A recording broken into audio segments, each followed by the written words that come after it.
আপনি যখন বরিশালের একটা গল্প বলবেন তখন কি বরিশালের ভাষায় বলতে পারবেন? অথবা ধরেন নোয়াখালীর ভাষায় যখন গল্প করবেন তো নোয়াখালীর ভাষায় কি বলা সম্ভব সেটা? অথবা ধরেন কলকাতার কোনো গল্প বলতেছেন, এখন এখন বাংলাদেশের যে বাংলা ভাষা আর কলকাতার বাংলা ভাষা তো এক না, সেটা কি বলা সম্ভব? কিন্তু সেই অসম্ভবকে একটি সম্ভবপর জায়গায় নিয়ে আসছেন লেখক। আজকে যে বইটি নিয়ে কথা বলবো সেটা হচ্ছে প্রদোষে প্রাকৃত জন, লেখক শওকত আলী। এই বইটি, তো এই বইটি মধ্যযুগীয় কাহিনী নিয়ে লেখা, ইতিহাস নিয়ে মেনলি, কিন্তু এটা একটি উপন্যাস। তো ওখানকার ইতিহাসের কাহিনী তুলে ধরে একটি উপন্যাস তৈরি করা হয়েছে মধ্যযুগীয় ভাষায়। এবং যে ভাষাগুলো ব্যবহার করা হয়েছে, যে শব্দগুলো চয়ন করা হয়েছে, যে চরিত্রগুলো এখানে আনা হয়েছে এবং চরিত্রের যে নামকরণগুলো করা হয়েছে সবই মধ্যযুগীয় কায়দায়। যেমন আমি যদি বলি যে আমরা যখন হাত মুখ দিই সেটাকে কি বলি?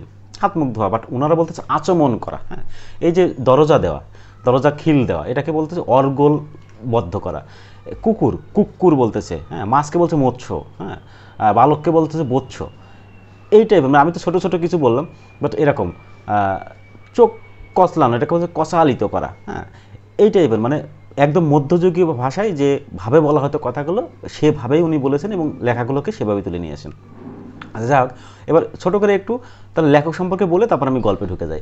শওকত আলী, ওনার জন্ম হচ্ছে পশ্চিমবঙ্গ দিনাজপুরে 1936 সালে। দেশ বিভাগের পরে ওনার চিকিৎসক পিতা তার 4 বছর পরেই বাংলাদেশে দিনাজপুরে চলে আসে। ওনার লেখাপড়া ঢাকা বিশ্ববিদ্যালয়তে, এবং উনি ওখান থেকে বের হয়ে দীর্ঘ 25 বছর বাংলা ভাষা ও সাহিত্যে জগন্নাথ কলেজ, এখন যেটা জগন্নাথ বিশ্ববিদ্যালয়, সেখানে শিক্ষকতা করেন। এরপরে উনি সরকারি মহাবিদ্যালয়, যেটা ওখানকার অধ্যক্ষ হিসেবে কর্মরত ছিলেন। এরপরে 1936 সালে 2018 সালে উনি মারা যান। এই হচ্ছে ওনার ছোট করে জীবন কাহিনী। এরপর উনি অনেক পুরস্কার পেয়েছেন, বাংলা একাডেমি পুরস্কার সহ বিভিন্ন রকম পুরস্কার পেয়েছেন, সেটা অন্য কথা। কিন্তু আমরা কাহিনীতে চলে যাচ্ছি। কাহিনীটা মেন যে কাহিনী শুরু হচ্ছে শ্যামাঙ্গ নামের একজন মৃৎশিল্পীকে দিয়ে, যে হচ্ছে মাটি দিয়ে পুতুল তৈরি করতেন, ওই সময় পূজা তৈরি করতেন। যে সময়ের কথা বলা আছে ওই সময় হিন্দু অধ্যুষিত একটি সময়ের কথা বলা আছে, যেখানে হিন্দুদের আধিপত্য বেশি ছিল এবং গ্রামে গ্রামে পূজা তৈরি হতো। সেখানে কিছু কিছু ভিক্ষু, মানে যারা বৌদ্ধ ধর্মে, তাদেরকে দেখা যেত, বাট মুসলমানের কোনো অস্তিত্ব ছিল না। আর সে কারণেই প্রায় গ্রামে না হলেও 2-1টা গ্রাম পরপরই ওখানে দেখা যেত মন্দির আছে, বিভিন্ন মন্দির, হ্যাঁ, শিব মন্দির কোথাও কোথাও অন্য মন্দির, বাট মন্দির ছিল এবং লোকজন পূজা করত। এই সময়ের একটি কাহিনী। তো শ্যামাঙ্গ যার সাথে বা যার সহকারী হিসেবে এই পূজা তৈরির কাজ করতেন, তার সাথে কোনো রকম একটা সমস্যা তৈরি হওয়াতে উনি আসলে সেখানে আর টিকতে পারেননি, উনি চলে যাচ্ছেন, এখান থেকে চলে আসছেন। এবং যখনকার কথা বলছি তখন পায়ে হাঁটা ছাড়া আসলে অন্য কোনো উপায় ছিল না। ওই মাঝে মাঝে নৌকা বা গরুর গাড়িতে করে, গো শকট যেটাকে বলছে লেখক ওই সময়ে, তাতে ছাড়া আসলে সম্ভব ছিল না। অথবা কোনো দল বিভিন্ন জায়গায় যাচ্ছে এক জায়গা থেকে, তখন ওই দলের সাথে, বণিক দল মেনলি, তাদের সাথে আপনাকে এক জায়গা থেকে অন্য জায়গায় যেতে হতো। এবং তখনকার সময়ের হিসাব করা হতো আসলে দিন দিয়ে, হ্যাঁ, যে আপনাকে এখানে যেতে কয় দিন লাগবে, 1 দিন লাগবে, 2 দিন লাগবে, না 3 দিন লাগবে, বা কয় প্রহর লাগবে, সেরকম। এবং সেখানে আরেকটি জিনিস দেখা যাচ্ছে যে অতিথিয়তার ব্যাপার আছে, যে আপনি কোথাও যেতে রাত হয়ে গেলে তখন কারো বাসায় থাকছেন, এই প্রচলনটিও সেই সময় আসলে ছিল। তো শ্যামাঙ্গ এমত অবস্থায় সে যখন চলে আসছে, একটা গাছের নিচে সে ঘুমিয়ে পড়লো। ঘুম থেকে উঠে সে আসলে কোনো কিছুই বুঝতে পারছে না। লেখক এটাকে চমৎকারভাবে, একদম মানে খুব নাটকীয়ভাবে শুরুটা করতেছে, যে যখন শ্যামাঙ্গ সেই ঘুম তার ভাঙলো, তখন সে বলে, চৈত্রের দাবদাহে অশ্বত্থ ছায়া বড়ই শ্রান্তি হারক, নতুবা এত শীঘ্র ক্লান্তি অপনোদন সম্ভব ছিল না। তো সে বলছে, সে বড় বিচিত্র অবস্থা, এখন স্মরণ হলে কৌতুকবোধ হয়। অবশ্য তখনও তার কৌতুকবোধ হচ্ছিল, কৌতুকবোধ হবারই কথা, কারণ প্রথমে তুমি দেখলে বংশবিধিকের বিনত শাখায় একটি বনকপত, পরক্ষণে সেই ক্ষুদ্রাকার পাখিটি হয়ে গেল একটি ঊর্ধ্বলম্বী মর্কট, মুহূর্তের পরে সেই মর্কট আর থাকলো না, নিমিষে হয়ে গেল একটি বিশুষ্ক বৃক্ষ শাখা। চক্ষু কচালিত করিলে, অথবা তুমি আর কিছুই দেখলে না, বংশবিধিকা না, বনকপত না, মর্কট না, বিশুষ্ক শাখাও না। কি অদ্ভুত কাণ্ড! আসলে কিছুই নেই সম্মুখে, শুধুই ক্রোশ ক্রোশ ব্যাপ্ত কুশক্ষেত্র, গ্রাম নেই দিগন্ত রেখায়, বৃক্ষরাজি গোচরে আসে না, প্রান্তরের বিস্তৃতি কেবলই দূর থেকে দূরে প্রসারিত হয়ে যাচ্ছে, আকাশসীমা ধূসরতায় বিলীন। লেখক এইভাবে শুরুটা করছে এবং খুব দাঁত ভাঙা শব্দ। আমার এমনিতে দাঁতে রুট ক্যানেল করা এবং দাঁত একটা ফেলানো, আমি তো খুব ভয় ছিলাম যে দাঁত আরও 2-1টা যায় কিনা, তো শেষ পর্যন্ত যায়নি, রক্ষা। তো এই যে শ্যামাঙ্গ এখান থেকে চলা শুরু করলো, সে যাচ্ছে, সেখানে 2টা মেয়ের সাথে তার পরিচয় হয়, একটা মায়াবতী, একটা লীলাবতী, এবং দুজনেরই বিবাহিত। এরপরে কাহিনীর পরিক্রমায় আসে বসন্ত দাস, যে ওই মায়াবতীর হাজব্যান্ড। সে আবার ওই সময়ে মানে ঘরবন্দি থাকতে পছন্দ করতো না, সে বিভিন্ন দেশান্তরে ঘুরে বেড়াতো, এবং ঘুরতে ঘুরতে তো সে ভিক্ষুদের সাথে যোগদান করে। এবং তখন যেটা হতো যে এই লক্ষণ সেনের কথা আমরা ইতিহাসে জানি যে ইখতিয়ার আহমেদ বখতিয়ার খলজি যে 17 জন একজন ইয়ে নিয়ে ঘোড়া নিয়ে তারা লক্ষণ সেনকে ইয়ে করলো, তো সেই সময়ের কথা বলা হচ্ছে যে নদিয়ায় যে লক্ষণ সেন যে পালিয়ে গেল, ওই কাহিনীটা এখানে মেনলি তুলে আসছে। তো শ্যামাঙ্গর সঙ্গে যখন আসলে লীলাবতী এবং মায়াবতীর পরিচয় হয়, তখন তারা শ্যামাঙ্গকে বলে যে আপনিও যেহেতু বিভিন্ন জায়গায় ঘুরে বেড়ান, তখন ওই মায়াবতীর যে হাজব্যান্ড বসন্ত দাসের সাথে যদি কোথাও দেখা হয় একটু খুঁজে দিতে পারেন কিনা। তখন আবার ওই মায়াবতী বলে লীলাবতীর বিয়ে হয়েছিল অভিমন্যু দাস নামে একজনের সাথে, তাকেও যদি আপনি খুঁজে দিতে পারেন একটু খুঁজে দিতে পারেন কিনা। তো এইভাবে তাদের সাথে এক পর্যায়ে কথাবার্তা হলো। তারপরে তো ওই বাসায় সেদিন সে থাকলো, কারণ অন্য কোথাও থাকার জায়গা নেই, যেহেতু একটু পরিচিত হলো। তো ওই মায়াবতীর যে মা, এই সবাইকে পেয়ে সে খুবই আবেগে আপ্লুত হয়ে গেল এবং নিজের মায়ের কথা মনে পড়লো এবং স্মৃতি তার মনে রয়ে গেল।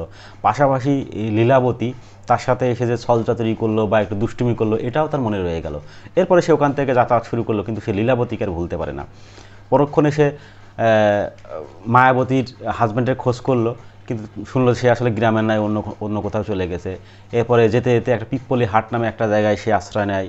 সেখানে ওই সেন যে রাজা, তাদের সৈন্য সামন্ত ওখানে আক্রমণ করে। মানে তখন যেটা শাসন, মানে শোষণ করা হচ্ছে, মানে যে দল ক্ষমতায়, যে সেন দল ক্ষমতায়, তো এই লক্ষণ সেন হচ্ছে সে মহারাজা, হ্যাঁ। বাট তার আন্ডারে যে এই হরিসেন নামক যে আছে, সে আবার এইদিকে দেখাশোনা করে এবং সে খুব শোষণ করে লোকজনদের।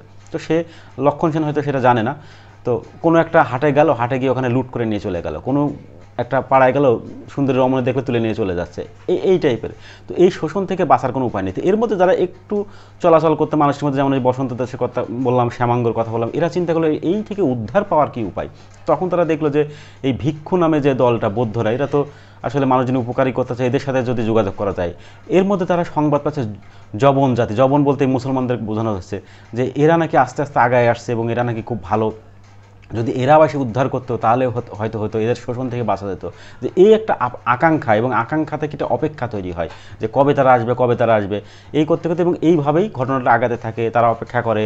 ইতিমধ্যে ওই হরিসেনের লোকজন এসে কোনো গ্রাম পোড়ায় দিচ্ছে, হ্যাঁ। যখন জানতে পারছে যে এরা বুদ্ধদের, মানে ভিক্ষুদের সাথে যোগাযোগ আছে বা জবনদের সাথে কারো যোগাযোগ আছে, তখন তারা, তো এভাবে চলতেছে। এই গল্পের মধ্যে আরেকটা চমৎকার কাহিনী উঠে আসে মেয়েদের নিয়ে। যেমন এই যে এখানে বললাম লীলাবতী, মায়াবতী, যখন শ্যামাঙ্গ যাচ্ছে বা বসন্ত যাচ্ছে, তখন তারা হয়তো কোথাও আশ্রয় নিতে কোনো গ্রামে অথবা মন্দিরে। তো সেখানে মন্দির দাসী পাওয়া যায়। যেমন বসন্তদের সাথে কৃষ্ণা নামে এক মন্দির দাসীর খুব ভালো একটা সম্পর্ক তৈরি হয়, ছায়াবতী নামে একজন দাসীর সম্পর্ক তৈরি হয়। তো দেখা যাচ্ছে তখনকার যুগেও মেয়েরা, যে মেয়েগুলো বাইরে বেরিয়ে আসতো, তারা যথেষ্ট মানে আকর্ষণীয় আর কি, হ্যাঁ, আকর্ষণ করতে পারতো। তো সে ধরনের ঘটনা এখানে উঠে আসছে। তো এইভাবে আগাতে আগাতে একসময় আসলে যেটা হয় যে এই অত্যাচারের মাত্রা এত পরিমাণে বেড়ে যায় এবং শেষ পর্যায়ে এসে এই জবন জাতি আসে, আক্রমণ করে এবং লক্ষণ সেন নদিয়া পালিয়ে যায়।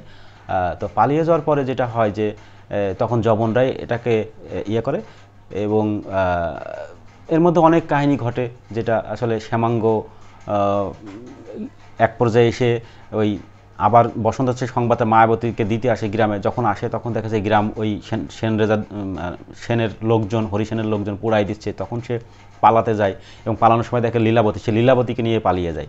তো লীলাবতীকে নিয়ে যখন পালিয়ে, তাদের তো কোনো বিয়ে হয় না। তো লীলাবতীর যে মাতুল, তার সাথে সাক্ষাৎ হয়। সে বলে যে তোমরা দুইজন পালিয়ে যাও, তোমাদের তো এই দুষ্কালে বিয়ে হবে না, কিন্তু আমি তোমাদের দোয়া করে দিলাম, তোমরা যাতে সুখী হও। তো তখন সে লীলাবতীকে নিয়ে শ্যামাঙ্গ পালিয়ে যায়।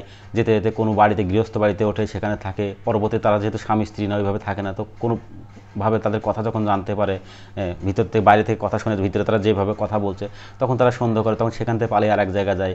কখনো রাস্তায় যেতে ডাকাত দলের হাতে পড়ে।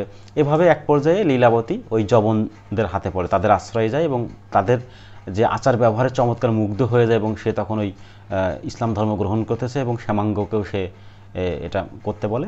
তো শ্যামাঙ্গ বলে ঠিক আছে, যখন অবস্থা আরও খারাপ হবে তখন করব, এখন করব না। তো এইভাবেই চলতে থাকে। শেষ পর্যায়ে যখন জবজয়ন্তী এটা জয়লাভ করে, তখন তারা সব জায়গায় দখল করে নেয়। এখানে আরেকটা কথা, ওই যে অভিমন্যু দাস যেটা বললাম, যে লীলাবতীর হাজব্যান্ড ছিল, সে হচ্ছে খুবই চালাক, চতুর এবং মানে খারাপ ধরনের একজন লোক ছিল। যখন সেন রাজা হরিসেনের লোকজন দখল আছে, তখন তাদের পক্ষ নিয়ে এসে এখানে লোকজনদের শোষণ করত।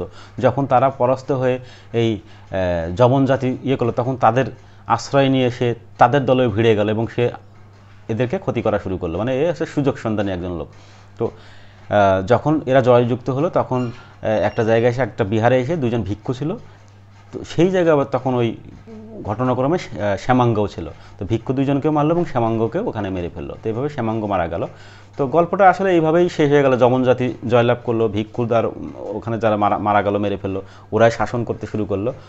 তো বিস্তারিত যেটা ওই যে ছায়াবতী, মায়াবতী, বসন্ত দাস, সমজিৎ, মানে আরও যারা যারা ছিল, তারা কোথায় গেল বা কী হলো, তো এই ব্যাপারে লেখক একদম শেষে এসে এটা উনি ব্যাখ্যা দিচ্ছেন যে প্রদোষে প্রাকৃতজনের কাহিনী এখানেই সমাপ্ত। পাঠকের মনে প্রশ্ন রাখতে পারে, লীলাবতী, বসন্ত দাস, ছায়াবতী, মিত্রানন্দ, নিরঞ্জন প্রমুখ চরিত্রগুলির শেষ পর্যন্ত কী হলো, কেন তাদের পরিণতি লিপিবদ্ধ হলো না? এ প্রশ্নের উত্তর সবিনয় নিবেদন ওই যে সীমাবদ্ধ ক্ষমতায় লেখককে অধিক বিস্তারে যেতে সাহসী করেনি। মানে এটা যেহেতু একটা ইতিহাস নিয়ে কথা, তো এজন্য উনি খুব বেশি গভীরে যায়নি। তো উনি বলছে যে ইতিহাসে আসলে এগুলো অন্য নামে হয়তো সবিস্তারে বলা আছে, এই জন্য আমি যে নামগুলো ব্যবহার করছি এখানে গভীরে বলবো না। তবে উনি শ্যামাঙ্গকে নিয়ে একটা কথা বলছে। তবে হ্যাঁ, প্রশ্ন উঠতে পারে শ্যামাঙ্গকে নিয়ে, তার মৃত্যু কি অনিবার্য ছিল? ইতিহাসের দিকে দৃষ্টি রেখে আমাদের বলতে হ্যাঁ, অনিবার্যই ছিল তার মৃত্যু। উনি শ্যামাঙ্গকে নিয়ে শেষ পর্যন্ত যে রেশটা রেখে যাচ্ছেন, উনি বলছেন যে যদি কোনো পল্লী বালিকার হাতে কখনো মৃত পুত্তলিকে দেখতে পান, তাহলে লেখকের অনুরোধ লক্ষ্য করে দেখবেন ওই পুত্তলিতে লীলাবতীকে পাওয়া যায় কিনা। আর যদি যায়, তাহলে বুঝবেন ওটি শুধু মৃত পুত্তলিই নয়, বহু শতাব্দী পূর্বের শ্যামাঙ্গ নামক এক হতভাগ্য মৃত শিল্পীর মূর্ত ভালোবাসাও। মানে পরবর্তীতে যেটা হলো, যেহেতু পুতুল তৈরি করতো, তো যে পুতুলি তৈরি করতো আসলে লীলাবতীর একটা আকৃতি চলে আসতো। বলবো যে এটা চমৎকার একটি বই। এই বইটি মানে আপনার সংগ্রহে রাখার জন্য, আপনার যদি ব্যক্তিগত লাইব্রেরি থাকে, সেই লাইব্রেরিতে যদি রাখেন, আপনার লাইব্রেরিটাকে এটা অলঙ্কৃত করবে। হ্যাঁ, পরিবারকে পড়তে দিতে পারেন, নিজে পড়বেন, এবং এটা মানে নিজের সংগ্রহে রাখার মতো অস্বাভাবিক চমৎকার একটি বই। আরেকটি কথা যে এই বইটা এত ভালো, আমি যখন একটা বইয়ের সামারি বলি, তখন আসলে বইয়ের ভিতরের গল্পগুলো, উল্লেখযোগ্য এরিয়াগুলো, যে জায়গাগুলো আমাকে ক্যাচ করে, হ্যাঁ, সেই উল্লেখযোগ্য অংশগুলো তো আসলে এখানে বলা সম্ভব না, তাহলে আরও অনেক বেশি টাইম লেগে যাবে। সেজন্য আমি যেটা করি যে শর্টস আকারে উল্লেখযোগ্য ঘটনাগুলোকে ছোটো ছোটো ভিডিও আকারে আপলোড দিয়ে থাকি। তো সেগুলো দেখতে পারেন। পাশাপাশি কী করব যে এই ছোটো ছোটো অংশগুলোকে নিয়ে আরেকটা কম্বাইন্ড ভিডিও করে সেটাও আপলোড দেবো, আপনারা চাইলে সেটাও পড়তে পারেন। হ্যাঁ, তো আশা করি সব মিলে ভালো লাগবে। আল্লাহ হাফেজ।